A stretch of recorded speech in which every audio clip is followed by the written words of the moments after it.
going on, everyone? Welcome back to my channel. My name is Josh, and here we talk about mental health, life events, some aspects of my story, just in hopes of kind of connecting with someone on the other side of this, and maybe finding some purpose throughout it. So in this video, just to kind of jump into things, I'm just going to give a few little life updates, kind of talk maybe a little bit about how this experience has been, since creating the channel, since I'm still new to all this. And then I think we're going to dive into some topics, or a topic around, being content with who you are in life, and not always trying to strive to recreate necessarily this new identity that's maybe outside of your comfort zone, or always looking for some new thing to invite into your life that you think is going to bring change. I know that that's something that I struggled with for a long time, and even sometimes to this day I still do. So me and my wife Haley, we just got back from Atlanta, Georgia on Sunday. Today is Tuesday the 13th of January. Yeah. And I was visiting a buddy from the military, really close friend of mine. Have not been down there to visit him yet, so it was really cool to get down there and see him. He showed us around his city, got to go to the aquarium, the Coca-Cola factory, the Chick-fil-A college football Hall of Fame. Went out to some really nice restaurants a few times. Just a really overall a good time, within pretty quick driving distance. Besides that, our holidays were pretty good. New Year's was super chill. We watched the end of Stranger Things, which was awesome. It's good to see Will get his swagger back. Just hung out inside. We didn't do anything crazy. We watched the ball drop, gave a kiss, went to bed. Besides that, my spring semester is starting officially this week. My classes, because I'm in grad school, we didn't start on Monday. I have classes on Wednesday and Thursday, evening classes online. And then I do have a third class that technically meets Fridays, but it's an asynchronous class, so we don't officially really meet at all. I fucking hate asynchronous classes. It's nice because you don't meet, so you don't have to add that to your schedule, but you got to stay on top of it. That they seem to like pack more work into it, and the work seems to be more annoying. It's real little things that you got to do. So I'm not a huge fan of asynchronous, but it is nice. Spring semester can be pretty heavy. This past fall semester was brutal. The work's just getting dense, and it's good work. It's just it's heavy. It's emotionally draining. This program has been emotionally draining. But for all the right reasons. So that's kind of where I'm at. I'm taking a professional issues in the workforce class. I'm taking group counseling class. We're going to learn about, how to administer group counseling, the ethics of group counseling, problems, benefits, cons that you can run into as a counselor. And then I'm doing another psycho-medicine type class where we learn kind of about how some aspects of medicine affect the brain, and the psychology. It's not a medical class necessarily, but we do just dive into some of that. So that's always interesting. As always, I really enjoy my professors. So yeah, this is really the last full year in the program. I'm still on track to graduate of spring of next year. So this spring and this upcoming summer are going to be academic classes, and then pretty much going into the fall and then spring of next year is mainly going to be a few classes, and then my practicum and internship classes. So I'll start getting much more hands-on and things like that, and it should be good. Besides that, that's really it. Life's been good. I got a workout in today. I've been trying to get back into lifting. I was on a really good streak, kind of in the end of summer leading into the fall.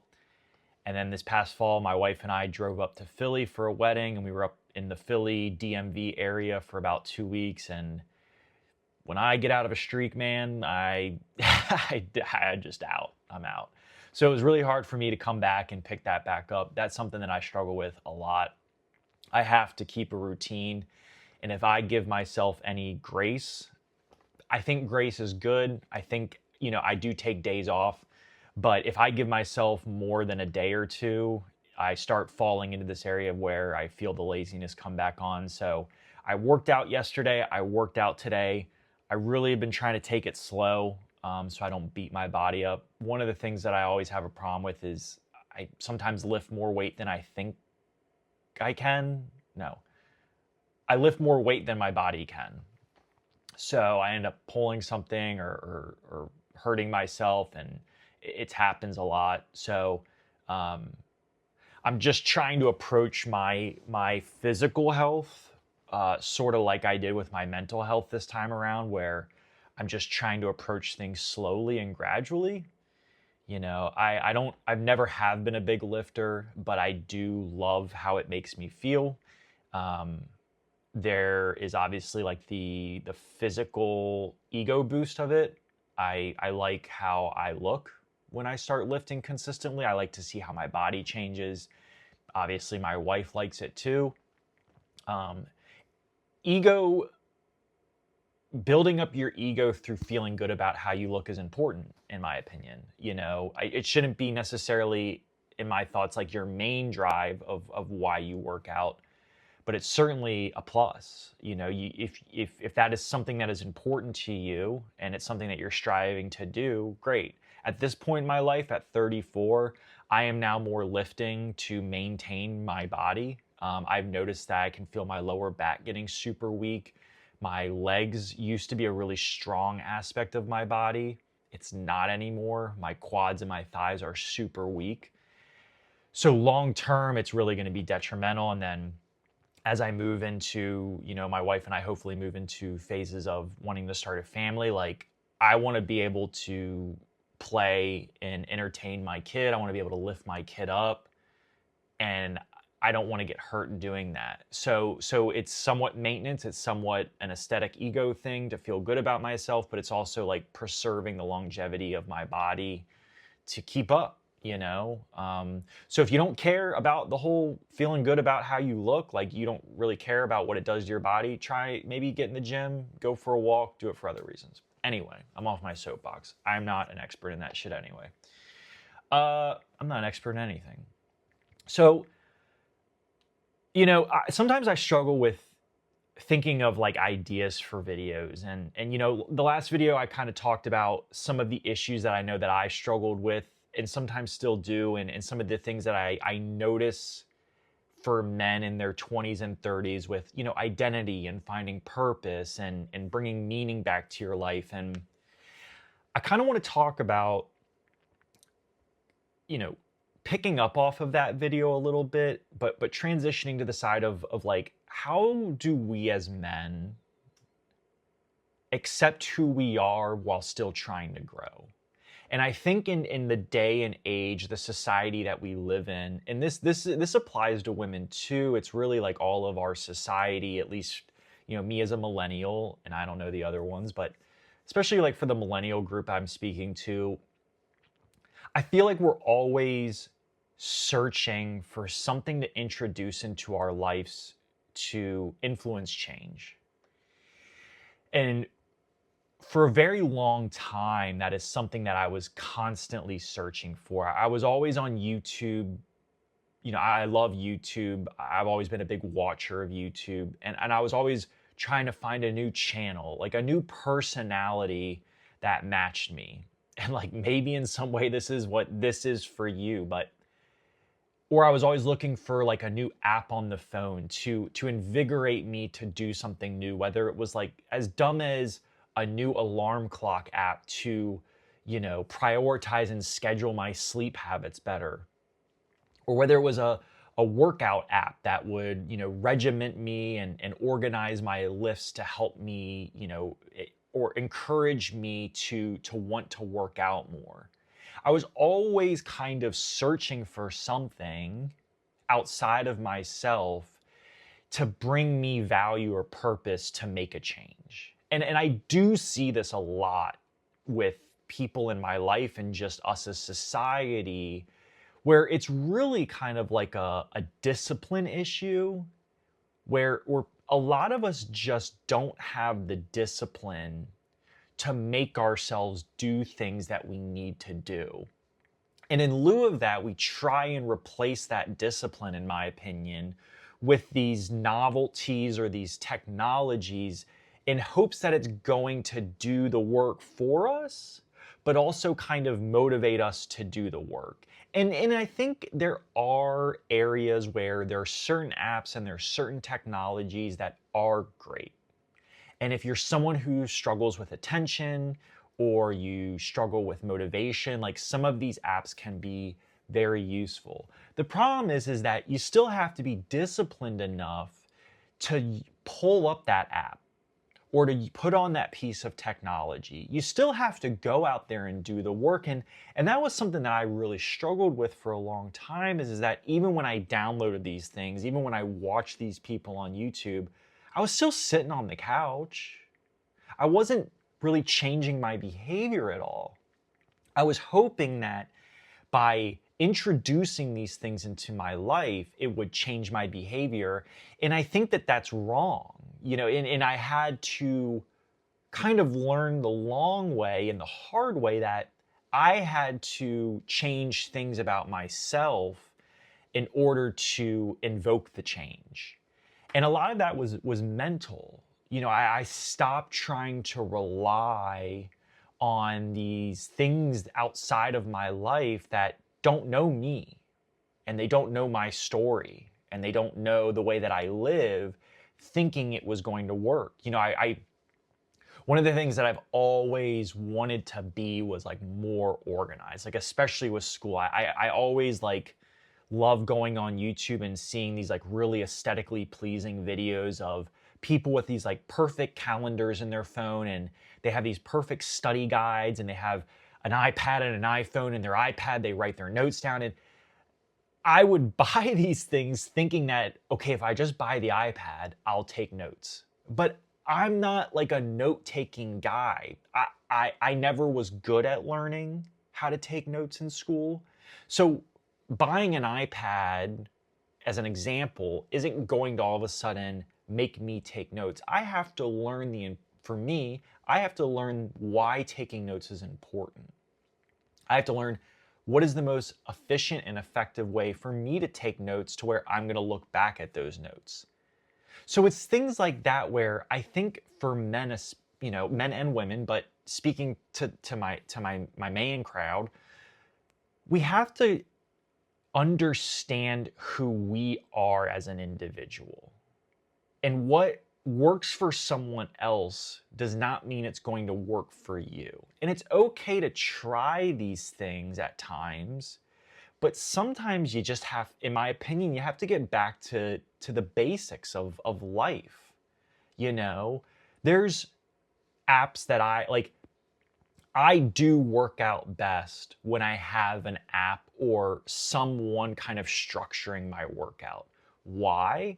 Because I've learned about myself that I work out best when there's just a template already lined up for me. I don't want to do the pre-planning beforehand of thinking about what workouts work out best. I don't want to think about in the middle of the workout, what should I do next? I just want to go in the gym, look at my phone, and just do the workouts and plug it in. My wife, on the other hand, she doesn't like workout apps. She likes to handwrite her workout stuff on a notepad, and she has it out in the garage, in the chair, and she writes down her stuff and she looks back at old workouts and sees how she's grown. That's what works for her. That doesn't work for me. I'm going to give up on that in a minute. So you as an individual, as a man, need to, in my opinion, one of the big things about this channel for me is I never want to tell you exactly how you should live your life. And one of the things about YouTube and social media is everything is so geared to make you click. Every title of a video is oriented to say, these are the 3 things you need to do to change your life. how do I know anything about your fucking life? Those are 3 things that might have worked for me, but in my, like, I feel like me writing a video like that, you're gonna click on that video and go, if I just do these 3 things, I will feel better. Well, what happens if you don't feel better? Do you feel defeated? Do you feel more lost? Do you feel shame and guilt now because, well, dude, Josh told me if I just do these 3 things and I tried to do it, but it didn't work or I didn't like it, so am I not good enough? Am I like a piece of shit because did I not do it right? It sets up this potential for like inevitable failure because it hardly ever really works. At least in my case study of myself through the years, I learned that most of the stuff that worked for these other people who have already made it didn't apply to me.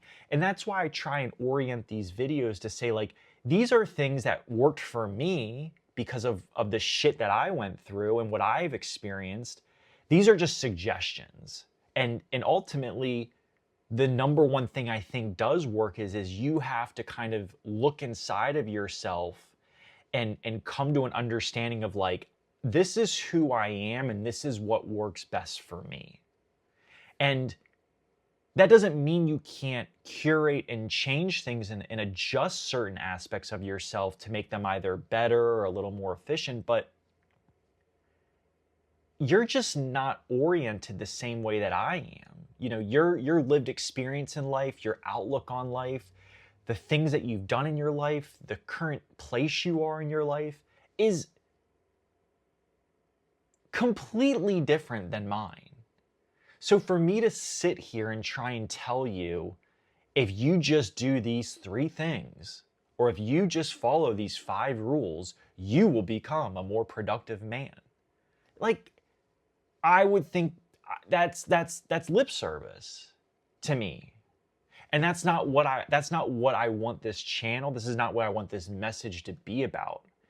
My message to men and even women who are watching this is, like, if you're at a point where you keep running into a wall, trying new things, maybe it's not the new things that are the problem. And I'm saying problem, not that you need to blame yourself, but maybe it's you that you need to look at. Maybe it's not the app that sucks at working out. Maybe your perception on working out is skewed. Maybe you need to reorient your thought process around, what does working out mean to me?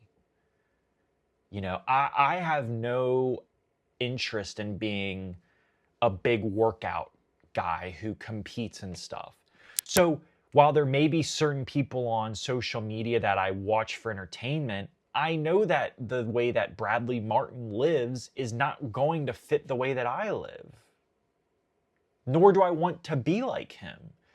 So why should I necessarily invest and listen to all of the advice that he's giving just because he's become successful?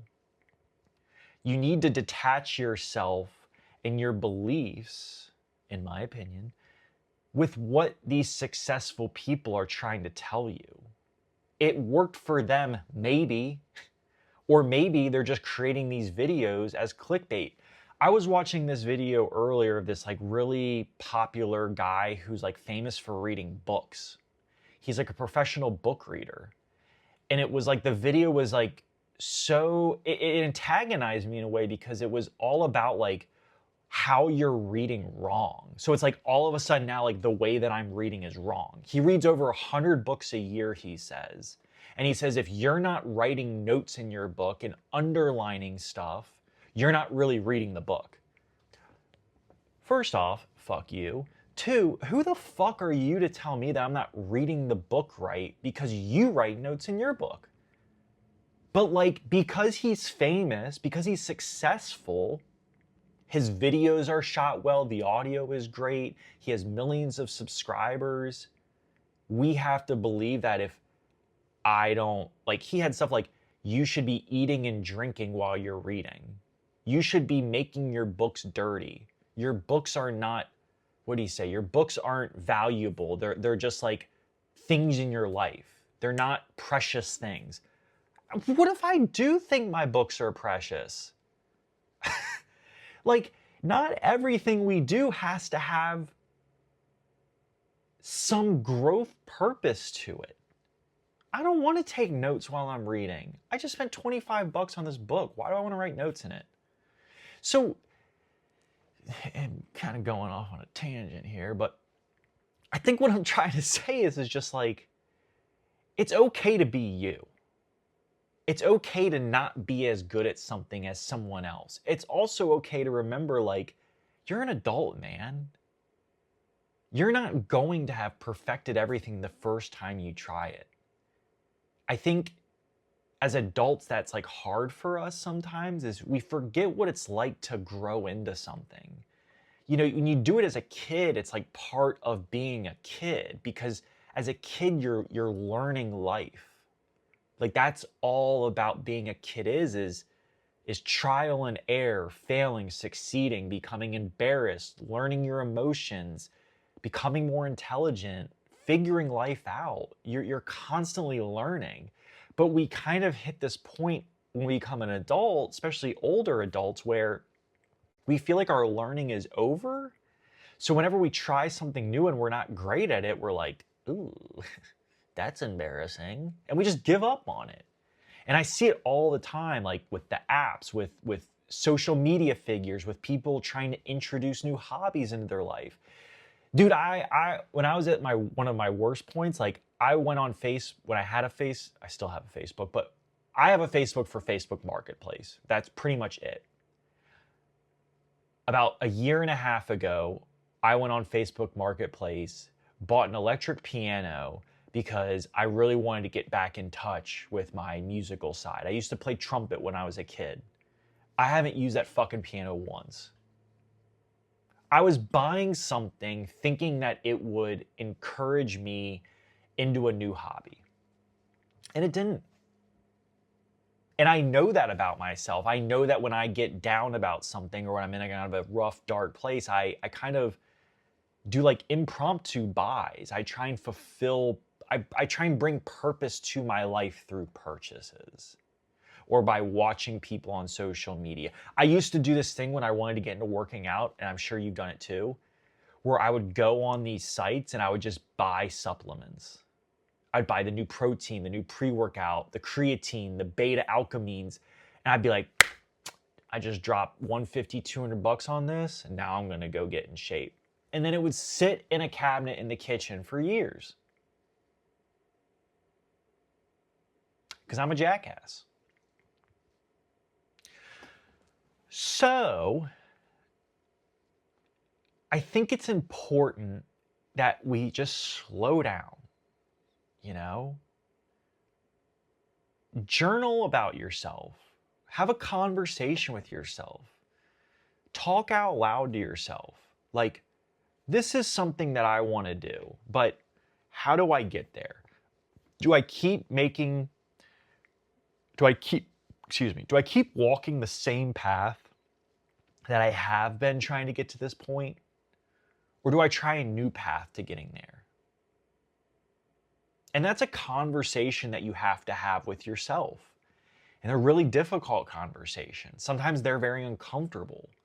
But I hope that maybe hearing this, you go like, damn, man, I've spent 200 bucks on supplements too. You know, like it's okay. It is. I probably spent a lot more than that over my time. Now I just don't buy supplements because, one, I don't use them enough, and two, I don't think it's doing that much to me to make that much of a change yet. Maybe I will. But it's just not that important enough to go spend the money. Let me get into a routine first. Let me trial and error the process first before I go and do this. So with all that being said, I really enjoy doing this type of stuff. I hope you do too. As I always say, feel free to like, comment, and subscribe. You know, leave a comment about any topics you would like to hear me talk about. leave a comment if you resonate with this type of video. If you don't, if you've dropped $200 on supplements, if you've dropped more or less, what books are you reading? Yeah, and I'll see you next time. See you.